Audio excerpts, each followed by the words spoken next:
The most important part of any TV show or movie is writing. Because no matter how good your effects are or how many explosions you have, nothing beats good writing. But then there's the Fast and Furious franchise as a thing, so what do I know? Anyway, I'm hoping that this would be a series on my channel where I analyze the writing in media and talk about what could have been done differently. In this video, we're going to talk about writing technology, specifically artificial intelligence and virtual reality. In this episode, we are going to compare and contrast the approaches Agents of S.h.i.e.L.D. and Supergirl took to writing artificial intelligence and virtual reality. Basically, this video compares the framework with the Obsidian lenses. Let's start with some introductions. The Obsidian lenses are the center focus of Season 5 of Supergirl. Basically, they are these contact lenses that work like your VR, taking you into the experience, where you can be anyone, even Supergirl. The framework from Agents of S.h.i.e.L.D. is a place created originally by Leo Fitz as a training exercise for new S.h.i.e.L.D. recruits, and then exploited by Holden Radcliffe, a scientist who created Ada, a life model decoy, or an LMD. Basically, an android. Ada was created because Holden was talking to Fitzsimmons about how they keep losing friends in the battles that they fight, and instead to use LMDs, basically what the US military is trying to do. Now, the downside to both, with the Obsidian lenses, you can forget who you are and thus get stuck inside the virtual experience, like playing a video game and being stuck inside it. The framework is controlled initially by Radcliffe and later by Ada. If she's the one who sends people in, then they don't remember that there even exists another life outside of the framework, and Ada takes away their one regret, thereby shaping the framework in a similar concept to the butterfly effect. Now, from the get-go, personally, I find the framework more solid with its science and more realistic. And yes, these are comic book shows. They don't have to be realistic, but they do. When you build your seasonal premise around real topics, it has to feel realistic. Taking a tangent here for a sec, last season with Supergirl doing the immigration storylines, they hammered it in really hard, but it was quite well done. It played on the emotions that the aliens might feel and what it might be like for them. While they did well, there wasn't anything more. There were no subtleties or nuances or even a more closer look into the lives of these alien immigrants. Instead, we were shown the life of the bad guy, the white male bad guy. It felt like they were going there, they were trying to say something, but they were also being safe with what they were saying as to not alienate certain audiences. And this season had the message of losing yourself in technology and people harming the world, lack of resources, the Thanos sort of thing. Both of which storylines at this point are overdone in media. Fear of technology is such a boomer idea. As someone born in the late 90s, I can't imagine my life without all this tech. My parents had the Nokia phone when I was a child, and now everyone in my family has a smartphone. And I can't even imagine what the idea of don't lose yourself in tech would be to the future generations who are born in the smartphone era, who are children in the smartphone era. And secondly, how is lack of resources a problem where the main character is from another planet? Can they go to another planet and basically do what the British did to, well, the world? They are Americans after all. The writers are trying to apply real problems to a fictional world and forgetting their in-universe continuations. The same way that the Obsidian lenses don't show up on any other Arrowverse shows, especially now since they are all on the same Earth. I don't watch The Flash or Black Lightning, but to my knowledge, this tech hasn't been seen in either of these shows. And they certainly haven't used it on Batwoman and Legends. Both shows I do watch. So Obsidian sold lenses in every corner of the world except Gotham and Central City. And that is the kind of in-universe thing that the DC live action seems to be missing. Stuff happens in one show and doesn't cross over into the other, except for when there is a crossover and the legends reject. An example of a continuous in-universe would be Agent Carter and Agents of S.h.i.e.L.D. Peggy Carter is the founder of S.h.i.e.L.D. and a heroine of Simmons. There is tech talked about in Agent Carter, which the show is set in the 50s, which is then mentioned by someone in present day. So while they remain two separate shows, you are reminded that it is the same universe, and the crossover doesn't just happen because of fan service. Going back to how to write VR, both Ada/the framework and Obsidian lenses provide a sort of alternative lifestyle, but the way that they are implemented in the writing is very different. Let's start with the making of the tech. We are introduced to Ada and what she can do in the first few episodes of the season. She plays an important part in helping the S.h.i.e.L.D. team multiple times, which is how we, the audience, kinda start trusting her. She and Radcliffe get corrupted by a book called the Darkhold, which has infinite knowledge, and Radcliffe first built a virtual reality for Agent May to keep her subdued so that he and Ada could continue their work, which Agent May had figured out. He creates a repeating loop for May to fight through so that she would not wake up. Obsidian lenses are a tech developed by a company called Obsidian North, which just sort of appears in the first episode of season 5. All the development for it happens off screen.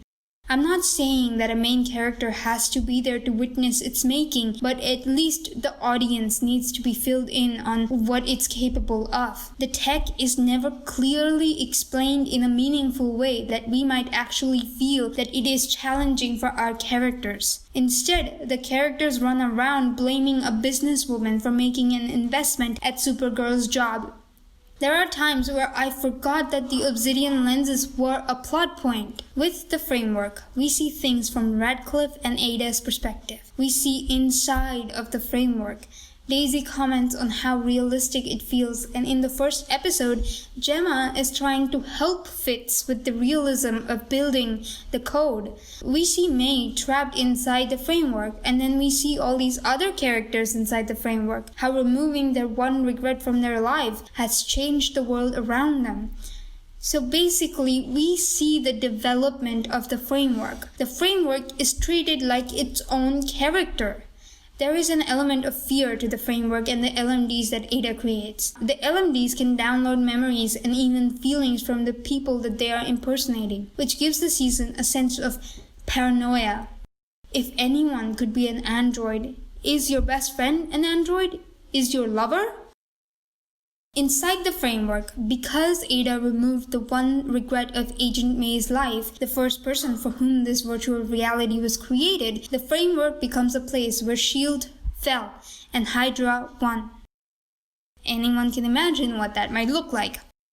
With Supergirl and the Obsidian lenses, there is no such primal fear. Now, there is a villain problem this season, as in there are too many of them.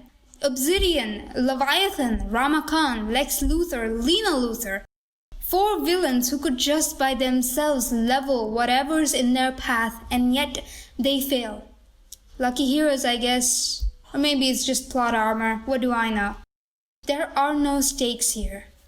The finale ends with Supergirl giving a speech to the people in the VR, who are, according to the show, supposed to be 2 billion of them in there, but there aren't even close to 1,000 of them in there. She gets them out of the VR by saying that it is wrong and you have to wake up. And she says that to like 2 people, and everyone shuts their VR off. The speech she gives is basically the Hope speech from season 1, but it's ugly, simple, dumbed down sibling who needs their hand held through everything. Basically, it was a bad speech. And when the internet started talking about calling it such an inspirational moment and a good speech, I could not believe that they were so starved for good content that they thought that that dumpster fire of a speech was good. The continuity thing I mentioned earlier comes back in play here. None of the main characters experience any adverse effects from the VR. They aren't trapped in there, not for long at least, and their experience isn't shared by anyone else. At a time, there's only one member of the team in the VR,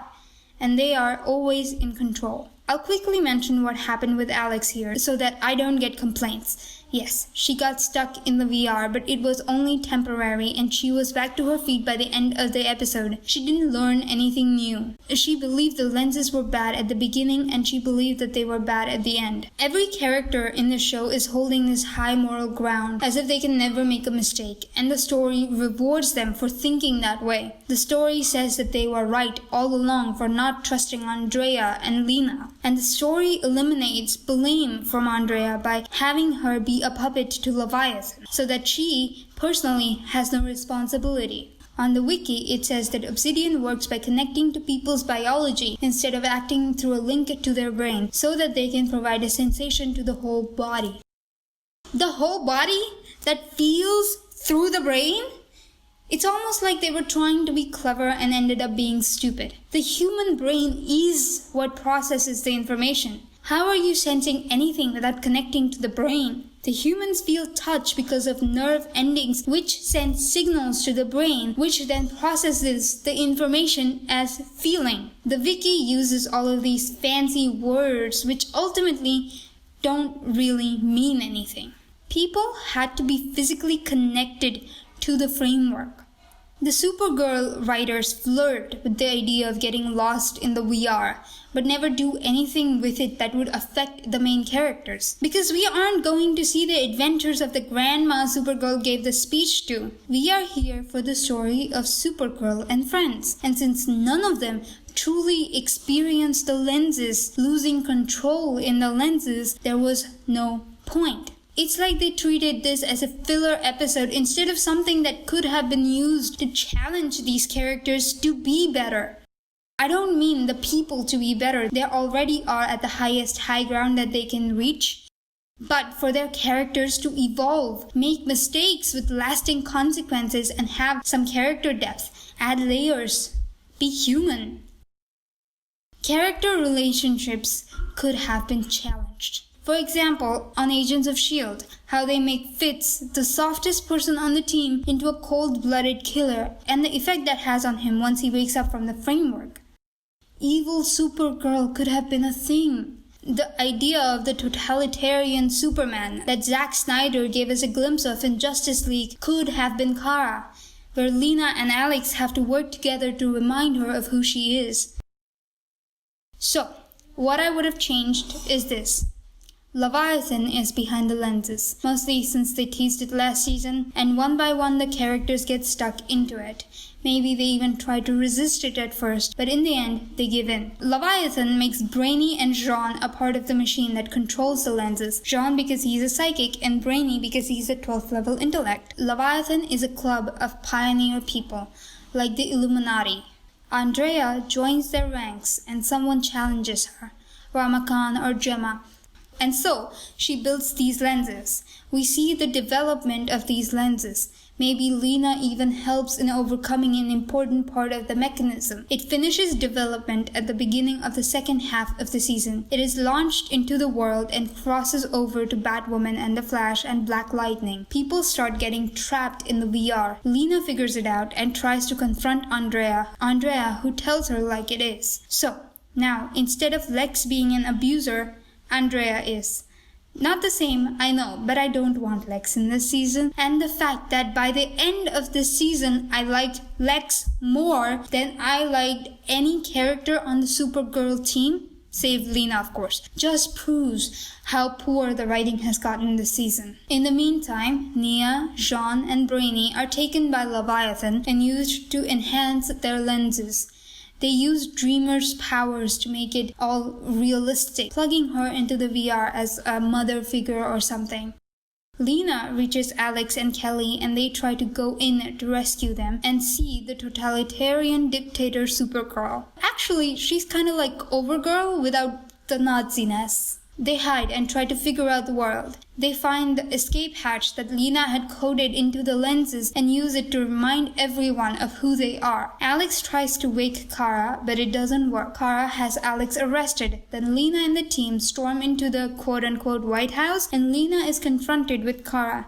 And she gets through to her, and we see the flashes of their relationships, and Kara gets confused but regains control, and they bust through the tech. They disconnect Brainy from the machine and get ready to knock on Andrea Rojas' door. As they are getting ready, Kara approaches Lena and they talk and they forgive each other without giving one or the other character a higher moral ground. The final battle is against Leviathan and the super team. The powered people fight the powered people and the humans try to shut the lens system and get the people who are in it unplugged.